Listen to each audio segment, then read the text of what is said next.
নাম বলো, হাত দিয়ে কাজ করো, মুখ দিয়ে নাম বলো।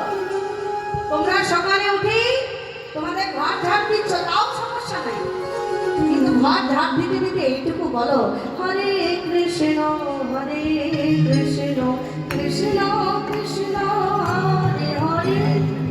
মনে করুন আপনি কাপড় কাচ্ছেন, তাও গান, হরে রাম হরে রাম রাম রাম হরে হরে। যদি মনে করেন আপনি ঘর মুছছেন, তাও গাইবেন হরে কৃষ্ণ। হ্যাঁ, তাহলে কি হবে? এই নাম করতে করতে কাজ করা আর নাম না করে কাজ করা, এটার ফল কিন্তু দুটো ফলই আলাদা। কেন আলাদা? আস্তে আস্তে কেন আলাদা আমি একটু ভেঙে বলি। মা, এই যে আপনাদের ঘরে যে বাচ্চা আছে, বাচ্চাই হোক বা ছেলে মেয়ে যেই না থাকুক না কেন, দেখবেন আমরা রাত্রির বেলা যদি কোনো এঠো করে থাকে বা কোনো মিষ্টি পড়ে থাকে, কোনো চকলেট পড়ে থাকে, আপনি নিজে খেয়েছেন বা আপনার বাড়িতে পড়ে আছে, আর দেখবেন মিষ্টি জিনিস পড়ে থাকলে সেই মিষ্টির কাছে দেখবেন অনেক পিঁপড়ে বাসা বাঁধে। অনেক পিঁপড়ে রাতের বেলা সারা রাত ধরে পিঁপড়েরা আনন্দ করে কিন্তু সেই মিষ্টিটাকে উপভোগ করে। এবার সারা রাত ধরে পিঁপড়েরা একসাথে কত সুন্দর আনন্দ করে মিষ্টিটা খাচ্ছে, উপভোগ করছে। এবার সকালবেলায় আপনি যখন ঝাঁটাটা নিলেন হাতে, যেই না ঝাঁটা দিয়ে আপনি এমন ভাবে ঝাঁটটা দিয়েছেন, দেখা গেল আপনার ঝাঁটা রাখাতে সকল পিঁপড়ের জীবনগুলো শেষ হয়ে যায়। তাহলে কি হলো বলুন তো? আপনি দেখেই হোক আর না দেখেই হোক, বুঝে করুন আর না বুঝে করুন, সকালবেলায় কিন্তু আপনার শরীরে পাপ কিন্তু হয়ে গেল। জেনে বুঝেই করুন আর না জেনে বুঝে করুন, পাপ কিন্তু আপনার হয়েছে, কারণ আপনার ছাতা লাগাতেই এতগুলো পিঁপড়ের জীবন চলে গেছে। কিন্তু কিন্তু ওই কাজ করতে করতে যদি আপনার মুখে নাম থাকে, আপনি ঝাঁট দিচ্ছেন আর মুখে যদি হরে কৃষ্ণ নাম থাকে, আর নাম বলতে বলতে যদি আপনার ঝাঁটা রাখাতে যদি কোনো পিঁপড়ের জীবন চলেও যায়, আপনার এই মুখের নাম শুনে ওই পিঁপড়েরাও গোবিন্দ রাঙার চরণ পেয়ে যাবে। বিদায় তাহলে নাম বলতে বলতে যদি কাজ করে, তাহলে পিঁপড়ের তো গোবিন্দ চরণ পাবে, আর আপনার দেহ পাপে আর লাগবে না। ততটুক আমরা নারী জাতি, আমরা হাত দিয়ে কাজ করবো, মুখ দিয়ে নাম বলবো। আর একটা কথা সত্যি মা, একটা কথা সত্যি, যে সংসারে যদি একটু বেশি নাম করেন, দেখবেন পাড়াপড়শি বেশি, এই খারাপ কথা মানুষ বলার অভাব পাবেন না। একটু যদি জোরে জোরে নাম করেন, পাশে বাড়ি বলে মানে খুব ভক্ত হয়ে গেছে, হ্যাঁ এরকম কিন্তু বলে।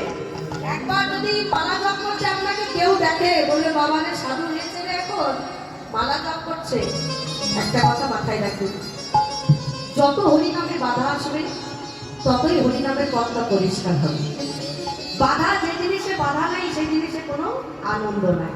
তাই বাধা এলেই তবেই সেই বাধার আনন্দ উপভোগ করবে। তাই আজকে বিষ্ণুপ্রিয়া সুরধনী গঙ্গার তিনি গৌর রূপকে দর্শন করেছে, আর গৌর রূপকে দর্শন করে তার প্রিয় সখী কাঞ্চনাকে বলছে, কাঞ্চনা রে, আজ আমি যে রূপকে দর্শন করে এসেছি, ওই রূপের সঙ্গে এই ত্রিজগতে কোনো তুলনা হয় না। ওই রূপকে দর্শন করে যেন মনে হচ্ছে যে একটা সাপ দর্শন করলে যেমন সেই মানব জীবনে জ্বালাপোড়া উঠে যায়, তেমনি ওই গৌরকে দর্শন করে মনে হচ্ছে আমার হৃদয়টাকে যেন জ্বালাপোড়া উঠে যাচ্ছে। আমার এখন মনে হচ্ছে যে তাকে আরেকবার যতক্ষণ না দেখবো, তাকে যতক্ষণ না আরেকবার না দর্শন করবো, ততক্ষণ মনে হচ্ছে আমার হৃদয়টা শান্ত হচ্ছে। এই যে গৌরাঙ্গ মহাপ্রভু, এই যে আমার গৌর হরির রূপটি বাবা এমনই রূপ, যে রূপের সঙ্গে এহ জগতে কোনো কিছু তুলনা হয়। আর এই রূপটা হবে না কেন? আমরা সবাই বলি যে দাপর যুগে ভগবান কৃষ্ণ কলিকালে গৌর হয়েছে, কিন্তু না, শাস্ত্র কিন্তু ওটা বললো না। শাস্ত্র বলছে যে শুধু কৃষ্ণ গৌর হয়নি, রাধা কৃষ্ণ মিলিত তনু গোরা। শুধু কৃষ্ণ আসেনি, কৃষ্ণের সঙ্গে রাধা রানী এসেছে। কেন বাবা? দাপর যুগে রাধা রানী গোবিন্দকে বলছে, হে গোবিন্দ, তুমি তো ভালো করে জানো যে তোমাকে এক মুহূর্ত দেখতে না পেলে আমার প্রাণ যেমন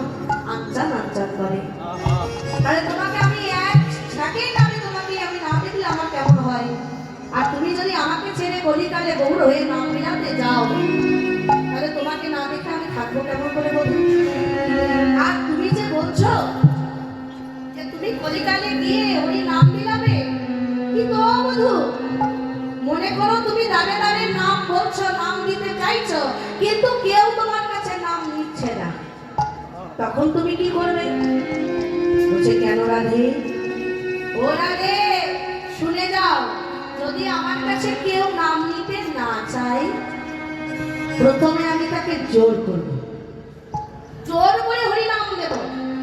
আর জোর করেও যদি হরি নাম নিতে না চায়, প্রথমে ভক্তের হাতে ধরব, হাত দুটোকে ধরে বলবো, ওরে ভক্ত একবার কৃষ্ণ নাম কর, একবার হরি নাম কর। রাধা রানী বলছে, ও বধূ, মনে করে তুমি হাতে ধরলে, আর হাতে ধরেও সে ভক্ত হরি নাম করলো না, তখন কি করবে? কেন রাধে? হাতে ধরেও যদি দেখবো যে কোনো ভক্ত যখন হরি নাম করছে না, অবশেষে ভক্তের দুটি রাঙা চরণ আমার বুকের মাঝে ছুঁয়ে দিয়েছে। যখন দেখবো ভক্তরা হাতে ধরেও হরি নাম করছে না, রাধে তুমি যখন মান করেছিলে, সেই মানের শেষে আমি তোমার চরণ দুটি ধরেছিলাম, তাই তোমার মতন একটা ভক্তের চরণ ধুলি পেয়ে আজ আমি গৌর হয়েছি। আজ তোমার মতো ভক্তের চরণ ধুলি পেয়ে আমি ছিলাম সেই বৃন্দাবনে মূর্খ কৃষ্ণ। কথাগুলো মন দিয়ে শুনবে। গৌরাঙ্গ মহাপ্রভু রাধারানীকে বলছে, ও রাধে, আমি বৃন্দাবনে ছিলাম মূর্খ কৃষ্ণ, আমার কলিকালে হয়ে গেলাম দিগ্বিজয়ী পণ্ডিত, আমি দাপর যুগে ছিলাম গোয়ালার ছেলে, আর কলিকালে হয়ে গেলাম ব্রাহ্মণ পুত্র। দাপর যুগে ছিলাম আমি পাকা, আর কলিকালে হয়ে গেলাম সোজা। তাহলে রাধে, আজ আমি বাঁকা থেকে সোজা হলাম, মূর্খ থেকে পণ্ডিত হলাম, গোয়ালা থেকে ব্রাহ্মণ পুত্র হলাম, কেন? শুধুমাত্র তোমার মতো রাধা রানী ভক্তের চরণ পেয়েছি বলে। তোমার মতো একটা ভক্তের চরণ ধরে পেয়ে যদি আমার এত কৃপা হয়, তাহলে আগত কলিকালে গিয়ে আমি কি করবো জানো? ভক্তের চরণ ধরে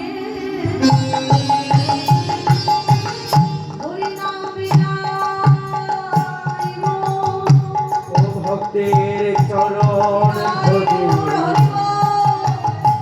হরি নাম বিলাইব, ভক্তের চরণ ধরে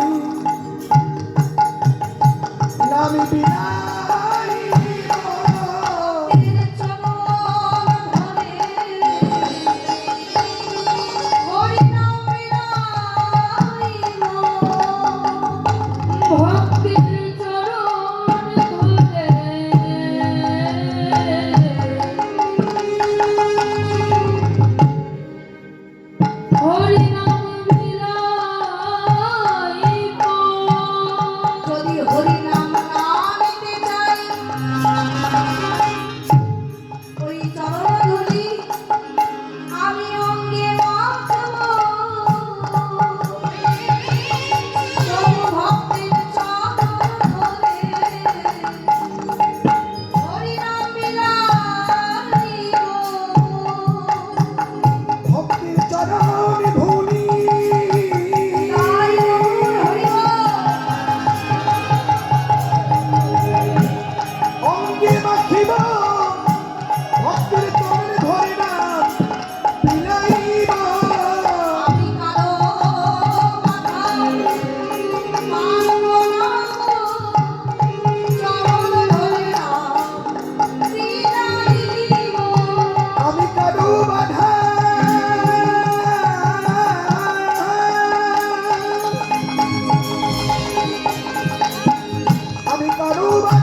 তাহলে তোমার মতন একটা ভক্তের চরণ ধুলি পেয়ে যদি আমার এত কৃপা হয়, তাহলে কলিকালের সকল ভক্তের চরণ ধুলি আমি অঙ্গে মাখব।